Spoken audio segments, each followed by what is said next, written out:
ನಮಸ್ಕಾರ ಎಲ್ರಿಗೆ ಸಹ. ಸೊ ಇವತ್ತಿನ ವಿಷಯ ಅಂತ ಹೇಳಿದ್ರೆ ಬಿಗ್ ಬಾಸ್ ಸೀಸನ್ 11. ಸೊ ಈಗ ಒಂದು 4ನೇ ದಿನ ಅಂತ ಹೇಳ್ಬೋದು. ಈ 4ನೇ ದಿನದಲ್ಲಿ ಬಿಗ್ ಬಾಸ್ ನಿನ್ನೆ ಒಂದು ಟಾಸ್ಕ್ ಕೊಟ್ಟಿದ್ದಾರೆ. ನೀವೆಲ್ಲ ನೋಡಿರ್ಬೋದು. ಆ ಬಾಲ್ ಅನ್ನು ಈಗ ಮೇಲಿಂದ ಕೆಳಗೆ ಬೀಳಿಸಿ ನರಕದ ಒಂದು ಟೀಮ್, ಸ್ವರ್ಗದ ಒಂದು ಟೀಮ್, ಅವರವರ ಟೀಮ್ ಅಲ್ಲಿ ಆ ಬಾಲ್ ಅನ್ನು ಸೇವ್ ಮಾಡೋದು ಒಂದು ಟಾಸ್ಕ್ ಕೊಟ್ಟಿದ್ದಾರೆ. ಈಗ ಬಿಗ್ ಬಾಸ್ ಶುರುವಾಗಿ 1 ವಾರ ಆಗಿದೆ ಅಷ್ಟೇ. ಸೊ ಅದ್ರಲ್ಲಿ ಉಂಟಲ್ಲ ಟಾಸ್ಕ್ ಯಾವ ರೀತಿ ಆಡಿದ್ರು ಅಂತ ಹೇಳಿದ್ರೆ, ಬಿಗ್ ಬಾಸ್ ಫೈನಲ್ ಅಲ್ಲಿ ಆಡ್ತಾರೆ ನೋಡಿ, ಫಿನಾಲೆಗೆ ಬರೋ ಹತ್ರದಲ್ಲಿ ಟಾಸ್ಕ್ ಇದ್ದಾಗ ಯಾವ ರೀತಿ ಆಡ್ತಾರೆ ಆ ರೀತಿ ಅಗ್ರೆಸಿವ್. ಒಬ್ಬ ಲೇಡೀಸ್ ಆಗ್ಲಿ ಆ ಹುಡುಗರಾಗ್ಲಿ ಯಾರನ್ನು ಕೇರ್ ಮಾಡೋದಿಲ್ಲ. ನಾವು ಈಗ ಆ ವಿಡಿಯೋ ನೋಡ್ತಾ ಇದ್ರೆ ಉಂಟಲ್ಲ, ಓ ದೇವರೇ, ನಾವೊಂದು ವೇಳೆ ಆತರ ಬಿಗ್ ಬಾಸ್ ಮನೆಗೆ ಹೋದ್ರೆ ನಮ್ದೆಲ್ಲ ಕೈಕಾಲು ತುಂಡೆ ಪಕ್ಕ. ರಾಕ್ಷಸ್ ತರ ಇದ್ದಾರೆ ಆ ಸೂರ್ಯ ಕ್ಯಾರೆಕ್ಟರ್ ಮಾಡಿದ ಅವರೆಲ್ಲ. ಈ ತರ ಜೀವ ನೋಡುವಾಗನೇ ನಮ್ಗೆ ಒಬ್ಬೊಬ್ಬ ಏನಂತ. ಏನಾಗಿದೆ ಅಂತ ಹೇಳಿದ್ರೆ, ಈ ಟಾಸ್ಕ್ ಅಲ್ಲಿ ನಿನ್ನೆದು ಆಯ್ತು, ಈಗ ಮತ್ತೆ ಪುನಃ ಕಂಟಿನ್ಯೂ ಮಾಡಿದ್ರು. ಇವತ್ತೆಲ್ಲ ಹುಡುಗಿರೆಲ್ಲ ಹೋಗಿ ಭಯಂಕರ ಜಗಳ. ಸೊ ಅದರದೊಂದು ಪ್ರೋಮ್ ಹಾಕ್ತೇನೆ ನೋಡಿ ಸೈಡ್ ಅಲ್ಲಿ.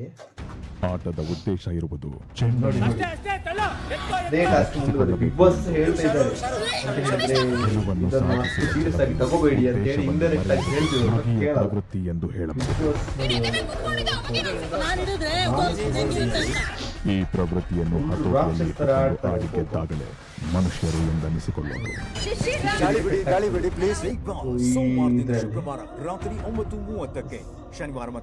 ನೋಡಿದ್ರಲ್ಲ ನೀವು.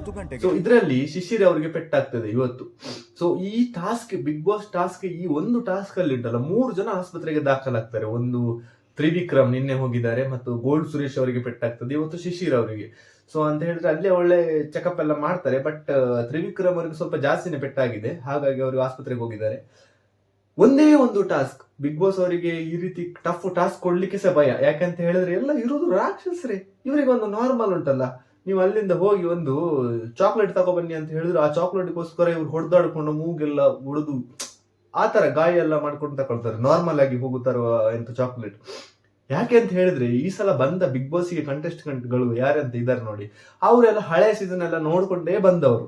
ಸೊ ಅವರಿಗೆ ಗೊತ್ತುಂಟು ಇಲ್ಲಿ ಟಾಸ್ಕ್ ಅಗ್ರೆಸಿವ್ ಆಗಿ ಮಾಡ್ಬೇಕು, ಅದೇ ತರ ಸೆಟ್ ಆಗಿದೆ ಮೈಂಡ್. ಇಲ್ಲದಿದ್ರೆ ಫಸ್ಟ್ ವಾರದಲ್ಲಿ ಈ ರೀತಿ ರಾಕ್ಷಸ ತರ ಆಡ್ತಾರೆ. ಒಂದು ಬದಿಯಲ್ಲಿ ಜಗಳ, ಒಂದು ಬದಿಯಲ್ಲಿ ಟಾಸ್ಕ್. ಈ ರೀತಿ ಆದ್ರೆ ಬಿಗ್ ಬಾಸ್ ಅವರಿಗೆ ಲಾಸ್. ಯಾಕಂತ ಹೇಳಿದ್ರೆ ಎಲ್ಲ ಪೆಟ್ಟಾಗ್ತದೆ. ಒಬ್ಬರೊಬ್ಬರನ್ನ ಆಸ್ಪತ್ರೆಗೆ ಕರ್ಕೊಂಡು ಹೋಗಿ ಎಲ್ಲ ಖರ್ಚಿ, ಬಿಗ್ ಬಾಸ್ಗೆ ಹಾಕಿದ ಖರ್ಚೆಲ್ಲ ಆಸ್ಪತ್ರೆಗೆ ಕೊಡ್ಬೇಕಾಗ್ತದೆ. ಅದೇ ರೀತಿ ಮತ್ತು ಜೀವಕ್ಕೆ ಸಹ ಅಪಾಯ ಉಂಟು ಒಟ್ಟಾರೆ ಅಲ್ಲ. ಒಬ್ಬರ ಮೇಲೆ 15 ಜನ ಒಣ್ಮೇಲೆ ಬಿದ್ದರೆ ಸತ್ತು ಹೋಗಲ್ವಾ ದಮ್ ಕಟ್ಟಿ. ಹಾಗೆ ಮತ್ತೆ ಒಂದ್ ಸಲ ಜಗಳ. ಒಂದೇ ವಾರ ಆಗಿದ್ದು. ಈ 1 ವಾರದಲ್ಲಿ ಜಗಳ, ಕಾಮಿಡಿ ಸ್ವಲ್ಪ ಕಡಿಮೆ ಈ ಸಲ ಸೀಸನ್ ಅಲ್ಲಿ. ನಮ್ಗೆ ಅಷ್ಟು ಕಾಮಿಡಿ, ಒಂದು ಸಿಂಗರ್ ಅನ್ನು ಹಾಕ್ಲಿಲ್ಲ, ಅದು ಮೈನ್ ಮಿಸ್ಟೇಕ್ ಆಗಿದ್ದು. ಅಟ್ಲೀಸ್ಟ್ ಪ್ರತಿ ಸೀಸನ್ ಅಲ್ಲಿ ಒಬ್ಬರು ಸಿಂಗರ್ ಅನ್ನು ಹಾಕ್ತಿದ್ರು, ಬಟ್ ಈ ಸೀಸನ್ ಅಲ್ಲಿ ಸಿಂಗರ್ ಯಾರು ಇಲ್ಲ ಅನ್ಸುತ್ತೆ. ಸೊ ನಿಮ್ಗೆ ಏನ್ ಅನ್ಸ್ತದೆ ಅಂತ ಹೇಳಿದ್ರೆ, ಇವರ ಆಟ ಎಷ್ಟು ಮಟ್ಟ ಚೆನ್ನಾಗಿದೆ ಅಂತ ಹೇಳಿದ್ರೆ, ಇವರು ಲಾಸ್ಟ್ ಸೀಸನ್ ಗೆ ಕಾಂಪಿಟೇಷನ್ ಮಾಡ್ಲಿಕ್ಕೆ ಕೊಡ್ತಿದ್ದಾರೆ. ಡೈರೆಕ್ಟ್ ಲಾಸ್ಟ್ ಸೀಸನ್ಗಿಂತ ಸಹ ಚೆನ್ನಾಗಿರ್ಬೇಕು ಅಂತ ಹೇಳಿ. ಆ ಜಗದೀಶ್ ನೀನು ಹೇಳ್ತಿದ್ರು ನೋಡಿ, ನಾನೆಲ್ಲ ಮಾಡಿದ್ದು ಸುಳ್ಳು, ಫೇಕ್, ಹಾಗೆ ಹೀಗೆ ಅಂತ ಹೇಳಿ. ಸೊ ಅವರಿಗೆ ನಾಳೆ ಸುದೀಪ್ ಸರ್ ಕ್ಲಾಸ್ ತಗೊಳ್ತಾರೆ, ಅದು ನಾಳೆ ನೋಡುವ. ಸೊ ಇವತ್ತಿನ ವಿಡಿಯೋ ಇಷ್ಟು. ಇವರ ಬಗ್ಗೆ ನಿಮ್ಗೆ ಏನ್ ಅನಿಸ್ತದೆ ಅಂತ ಹೇಳಿ ಕಮೆಂಟ್ ಸೆಕ್ಷನ್ ಅಲ್ಲಿ ಹಾಕಿ. ಇನ್ನು ಹೊಸ ವಿಡಿಯೋದೊಂದಿಗೆ ಬರ್ತೇನೆ. ಅಲ್ಲಿವರೆಗೆ ನನ್ನೊಂದು ಚಾನಲ್ ಒಂದು ಸಬ್ಸ್ಕ್ರೈಬ್ ಮಾಡಿ. ನಮಸ್ಕಾರ.